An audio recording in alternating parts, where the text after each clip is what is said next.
오늘은 하나님의 말씀 사도행전 3장 1절에서 16절까지의 말씀을 가지고 함께 은혜를 나누겠습니다. 한 어린 꼬마가 집을 지을 때 쓰는 빨간 벽돌 위에 손을 올리고 간절히 기도합니다. 하나님, 맨주먹으로 이 돌을 깰 수 있다면 저는 하나님이 살아계심을 믿겠습니다. 그리고는 힘껏 돌을 내리쳤습니다. 그러나 돌은 멀쩡했고 손이 깨지고 맙니다. 이번에는 수영장에 가서 기도를 합니다.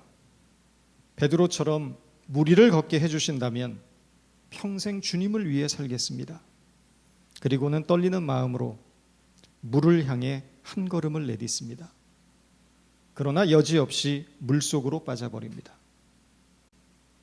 그 어린 꼬마가 다름 아닌 저입니다.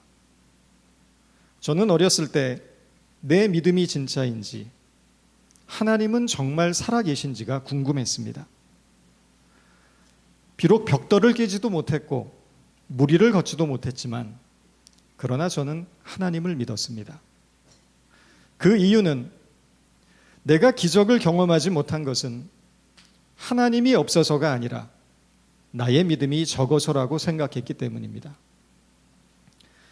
많은 성도들이 기적을 경험하지 못하는 이유를 자신의 믿음이 적기 때문이라고 생각하며 자책합니다. 그래서 더 큰 믿음을 갖기 위해 노력합니다. 그러나 아무리 노력해도 여전히 기적을 경험하지 못합니다. 그리고 또다시 자신의 연약한 믿음에 대해 자책합니다. 여러분은 어떻게 생각하십니까?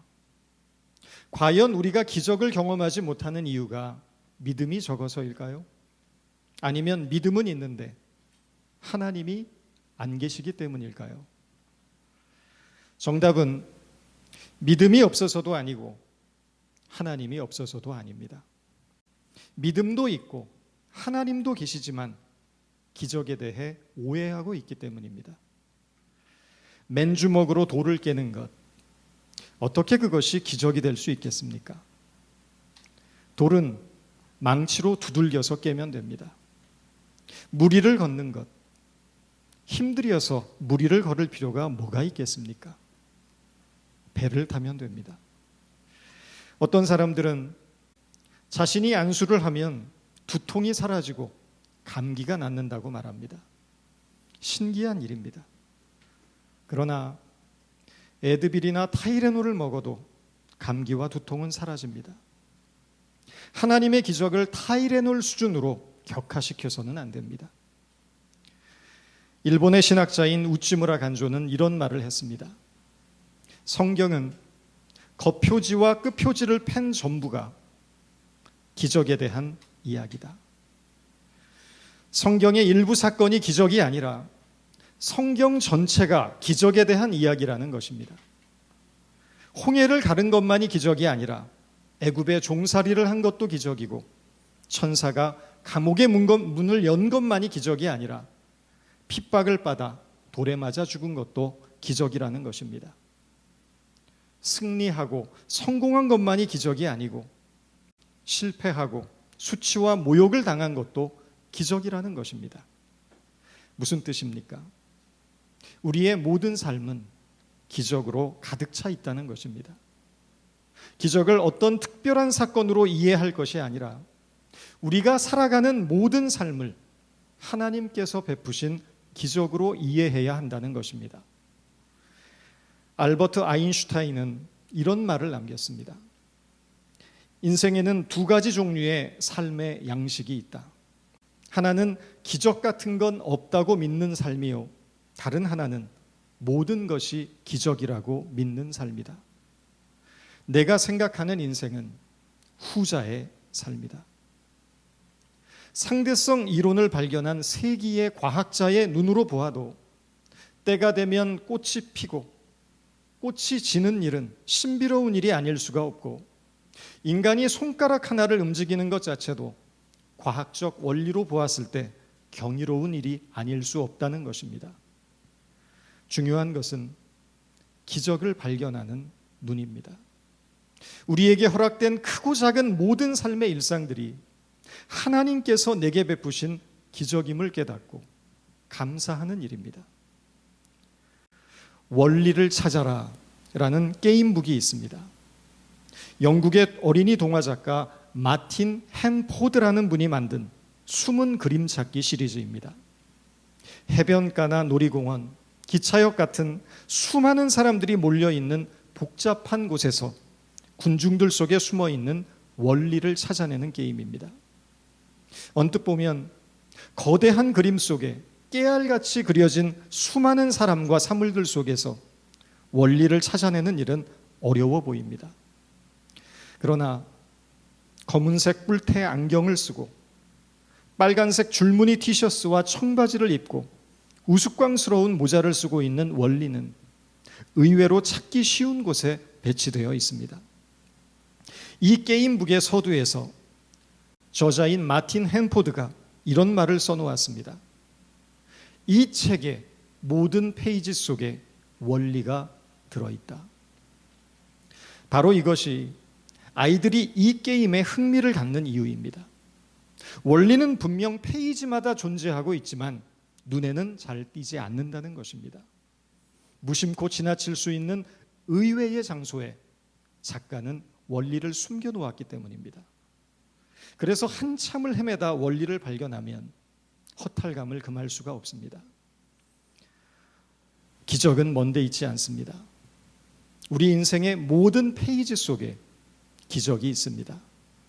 가장 가까운 곳에, 가장 평범한 곳에 기적이 있다는 말씀입니다.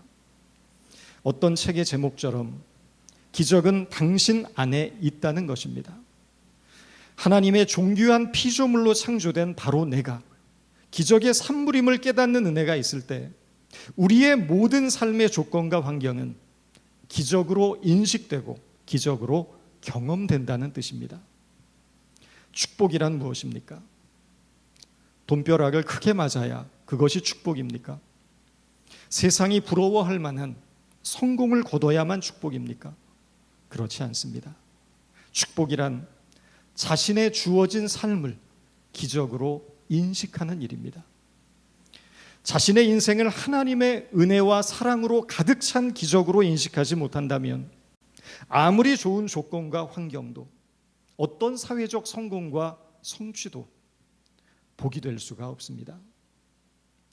오늘 본문은 선천적 하반신 마비 장애인이 고침을 받은 사건을 전하고 있습니다. 나면서부터 한 번도 일어나 보지 못했던 안진뱅이가 일어난 사건은 틀림없이 놀라운 일입니다. 그러나 그가 과연 정상인이 되었다는 사실 하나만으로 그의 남은 모든 인생이 장밋빛 미래가 되었겠습니까? 장애를 고침받았다는 것만으로 앞으로 그가 살아갈 모든 인생 속에서 평생토록 기뻐하며 감사하게 될 것이라고 생각이 드십니까? 그것은 순진한 생각입니다. 인생을 잘 모르는 사람들의 어설픈 착각입니다. 많은 사람들이 장애인이 아니라서 인생을 행복하고 감사하게 살고 있을까요? 물론 정상적인 몸으로 살아갈 수 있다면 감사한 일임이 틀림이 없습니다. 그러나 정상적인 몸을 가졌다는 이유만으로 충분히 감사하고 기뻐하며 살아가는 분들은 생각보다 많지 않습니다. 오히려 사람들은 자신의 사지 육신이 멀쩡하다는 것은 감사의 조건이기보다 누구에게나 주어져야 마땅한 것들로 받아들입니다. 반면에 사람들은 자신에게 주어진 조건들 속에서 감사하기보다 자신이 갖지 못한 것, 누리지 못하는 것, 이루지 못한 것들 때문에 괴로워하고 원망하는 인생을 삽니다. 저는 오늘 본문에 등장하는 이 안진뱅이가 정상인이 된 이후 과연 어떤 인생을 살았을까 생각을 해보면서 이런 다소 엉뚱한 해석을 해보았습니다. 이것은 어디까지나 허구적으로 상상한 것일 뿐이지 사실은 아니라는 점을 미리 밝혀둡니다. 성경은 이 안진뱅이가 40년간 성전 미문 앞에 앉아서 동냥을 하며 살아왔다고 말합니다. 당시 예루살렘 성전에 출입할 수 있는 문은 총 11개가 있었다고 합니다. 그 문들 중에 성전 미문은 예루살렘 성전 동편에 위치한 문으로 가장 사람들의 왕래가 많은 대표적인 출입문이었습니다. 역사학자 요세푸스의 기록에 의하면 성전 미문은 고대 그리스의 3대 건축 양식 중 하나인 고린도 건축 양식으로 지어진 문으로 그 웅장하고 화려함 때문에 영어로는 beautiful gate, 우리말 성경에서는 미문, 즉 아름다운 문으로 번역하고 있습니다. 당시 유대인들은 이 미문으로 메시아가 예루살렘 성전에 입성할 것이라는 전설을 믿고 있었고, 우리가 잘 아는 대로 나귀를 타신 예수님께서 종려나무 가지를 꺾어 흔드는 무리들의 환호를 받으며 예루살렘 성전에 입성하신 문이 바로 성전 미문이기도 했습니다. 한마디로 이 미문은 예루살렘 성전을 방문하는 사람이라면 반드시 한 번쯤은 구경하며 지나쳐야 하는 일종의 관광지와 같은 성격을 지니고 있었다는 것입니다. 생각해 보십시오. 지금 이 안진뱅이는 예루살렘 성전으로 들어가는 가장 좋은 길목에 앉아 있습니다. 인적이 드문 곳이 아니라 많은 사람들이 지나다니는 최고의 상권에서 나름의 비즈니스를 하고 있었다는 것입니다. 더구나 걷지도 못하고 혼자서는 거동조차 할 수 없는 중증의 장애를 가진 사람입니다. 사람들에게 동정심을 유발할 수 있는 최적의 조건을 가진 것입니다. 경건한 마음으로 예배하러 온 사람들이 이 불쌍한 거지를 그냥 지나치지 못했을 것입니다. 아마도 우리의 상상을 뛰어넘는 수입을 거두었을지도 모릅니다. 거지들의 세계를 조금이라도 아시는 분들은 이런 자리를 확보한다는 것이 결코 쉽지 않다는 것도 이해하게 되실 겁니다. 모르긴 해도 이 안진뱅이는 나름 거지들 세계에서 권력을 가진 사람이었을 것이고, 성전 미문의 자리를 유지하기 위해 성전을 관할하고 있는 종교 지도자들과 자릿세 명목으로 모종의 거래를 했을지도 모릅니다. 중증 장애인으로서 가장 좋은 목을 잡고 앉은 그는 사람들이 상상할 수 없는 돈을 만지는 소위 성공한 거지였을 가능성이 높다는 것입니다. 그는 그 돈으로 가족을 부양하고 풍족한 경제 생활을 누리고 있었을지 모릅니다. 그런데 어느 날 갑자기 정상인이 되었습니다. 자신이 원한 일이 아니었습니다. 생전 처음 보는 베드로와 요한에 의해서 일방적으로 당한 일입니다.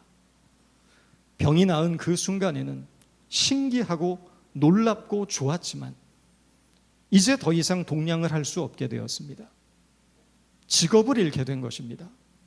그 결과 가족들을 부양할 수 없게 됐고 당장 먹고 살 일이 막막해지고 말았습니다. 처음 일어나 걷게 되었을 때는 기뻐서 뛰기도 했지만 정신을 차리고 현실로 돌아와 보니 마음속에서 분노가 일어나기 시작합니다. 자신을 정상인으로 만들어서 돈벌이를 잃게 한 베드로와 요한을 원망하기 시작합니다. 만약 이런 결과가 나타났다고 하면 그의 몸이 나은 것은 기적일까요? 더 이상 기적이 될 수 없습니다. 오히려 그는 장애인에서 정상인이 됨으로써 더욱 불행한 인생으로 전락하게 된 것입니다. 에이미 멀린스라는 미국의 장애인 육상 선수가 있습니다. 에이미 멀린스는 선천적으로 무릎 아래 종아리뼈가 없는 채로 태어났습니다. 에이미가 1살 되었을 때 그녀의 부모는 둘 중 하나를 선택해야만 합니다. 다리를 그냥 두어서 휠체어에 앉아 평생을 살게 하거나 아니면 다리를 절단하고 일찌감치 의족을 끼워 힘들지만 걷게 하는 것이었습니다. 만약 이런 선택의 기로에 놓인다면 대부분의 부모는 이미 태어난 지 1살 된 아기의 다리를 차마 자르지는 못했을 것입니다. 차라리 힘들더라도 휠체어에 앉아서 살게 할 것입니다. 그러나 멀린스의 부모는 1살 된 딸의 무릎 아래 부위를 잘라내는 선택을 합니다. 아픈 것은 부모만이 아니었습니다. 그 예민한 청소년 시절에 다리 없는 여학생으로 살아간다는 것이 얼마나 끔찍하고 고통스러운 것이었겠습니까? 그러나 멀린스는 잘려나간 다리에 의족을 끼고 자신의 주어진 운명과 싸웠습니다. 그리고 끝없이 이겨나갑니다. 세계 신기록을 보유한 장애인 육상 선수로, 미 국방성 장학생 출신의 학자로, 영화와 드라마에 출연하는 배우로, 패션 모델로, 탁월한 저서를 쓴 작가로 한 가지도 힘든 어려운 분야들 속에서 멀린스는 지금도 자신의 한계에 도전하고 있습니다. 그리고 그 도전은 자신뿐 아니라 더 많은 장애인들이 자신의 능력을 발휘할 수 있는 사회적인 여건을 만들어가기 위함이라고 말합니다. 테드 강연에서 멀린스는 이런 이야기를 합니다. 진정한 장애는 억눌린 마음입니다. 마음이 억눌려서 아무런 희망도 없이 도전하지 못하고 살아가는 것이 진정한 장애입니다. 진정한 장애는 몸의 문제가 아니라 마음의 문제라고 말합니다. 아무리 몸이 건강해도 많은 사람들이 마음의 장애를 안고 살아갑니다. 몸이 멀쩡하면 뭐 하겠습니까? 게으름 속에서, 무기력 속에서, 패배감 속에서 인생의 한계와 맞서 도전하지 못하고 살아간다면 그것이야말로 장애가 아니고 무엇이겠습니까? 마음의 장애가 있는 사람은 그 어떤 것도 기쁨으로 받을 수 없습니다. 마음이 억눌리고 삐뚤어져서 지금 나에게 주어진 현재를 기적으로 살아내지 못하는 사람에게는 그 어떤 것도 기적이 되지 못합니다. 베드로는 말합니다. 본문의 16절입니다. 그 이름을 믿음으로 그 이름이 너희가 보고하는 이 사람을 성하게 하였나니 예수로 말미암아 난 믿음이 너희 모든 사람 앞에서 이같이 완전히 낫게 하였느니라. 이 안진뱅이를 일으킨 것이 무엇이라고 말합니까? 믿음입니다. 그런데 그 믿음이 완전히 낫게 하였다라고 말합니다. Complete healing, 완전한 치유, 즉 전인적인 치유입니다. 몸만 나은 것이 아니라는 것입니다. 마음의 장애, 영혼의 장애마저도 온전하게 치유되었다는 것입니다. 복음서에 보면 예수님께서 병자들의 병을 고쳐주시면서 언제나 선포하셨던 말씀이 있습니다. 내 믿음이 너를 구원하였다. 몸의 치유뿐만 아니라 마음의 치유, 영혼의 치유를 선포하신 것입니다. 몸만 치유되었다면 그것은 불완전한 치유가 될 수밖에 없습니다. 근본적이고 본질적인 치유는 마음이 새로워지는 것입니다. 그의 영혼이 거듭나는 것입니다. 참된 믿음은 몸과 마음과 영혼을 새롭게 회복하는 전인적인 치유를 일으킵니다. 믿음이 들어가면 우리의 환경과 조건 속에 구석구석 스며 있는 하나님의 은혜를 발견하게 됩니다. 믿음이 들어가면 내가 호흡하고 생명으로 살아가고 있다는 사실 자체에 감격하고 감사하게 됩니다. 믿음이 들어가면 우리의 모든 일상이 하나님이 허락하신 기적으로 가득 차 있음을 깨닫게 됩니다. 믿음은 우리를 모든 절망적인 환경 속에서도 소망을 바라보게 합니다. 믿음은 두려움에 맞서는 용기를 주고, 믿음은 낙심할 만한 상황 가운데서도 감사를 선택하게 하는 위대한 능력이 됩니다.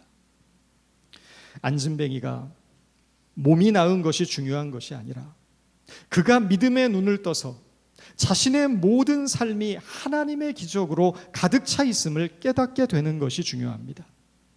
그의 마음과 영혼이 새로워져서 참 하나님의 사랑으로 소망을 품고 살아가는 자가 되는 것이 중요합니다. 여러분과 저는 혹시 마음의 장애를 안고 있지 않습니까?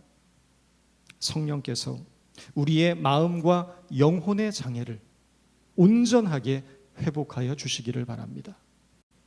참 믿음의 사람으로 거듭나서 우리의 인생 속에 가득 차 있는 하나님의 기적을 날마다 경험하며 살아가게 되기를 바랍니다. 팬데믹으로 모든 것이 혼란스럽고 우리의 내일이 불안한 현실이지만 그럼에도 불구하고 우리에게 주어진 오늘을 감사하고 내일에 대한 소망을 바라보며 믿음의 용기로 주어진 삶의 길을 담대하게 걸어나가는 저와 여러분 모두가 되기를 주의 이름으로 축원드립니다. 하나님, 우리는 사지는 멀쩡하지만 마음과 영혼이 병들어 있는 영적인 장애인들입니다. 그래서 우리의 삶 속에 넘치도록 부어주신 하나님의 은혜를 깨닫지 못한 채 당신의 사랑을 의심하고 우리가 갖지 못한 것을 원망하며 이루지 못한 것들에 대한 한숨과 괴로움 속에서 살아갑니다. 마땅히 감사해야 할 것을 감사하지 못하고 우리의 삶 가운데 지금도 일어나고 있는 하나님의 기적을 깨닫지 못했습니다. 우리의 믿음 없음을 용서하여 주시고 오늘 우리에게 주어진 모든 현실의 삶 속에 가득한 하나님의 사랑과 은혜를 감사하며 매 순간이 기적의 연속임을 고백하는 믿음으로 살아갈 수 있도록 저희를 도와주옵소서. 암울하기 짝이 없는 이 현실 속에서도 주님의 사랑이 우리와 함께 하심을 믿을 때 인간의 참 행복이 그곳에 있음을 고백하오니 우리 모두가 참 행복자로 살아갈 수 있도록 축복하여 주옵소서. 예수님의 이름으로 기도드립니다.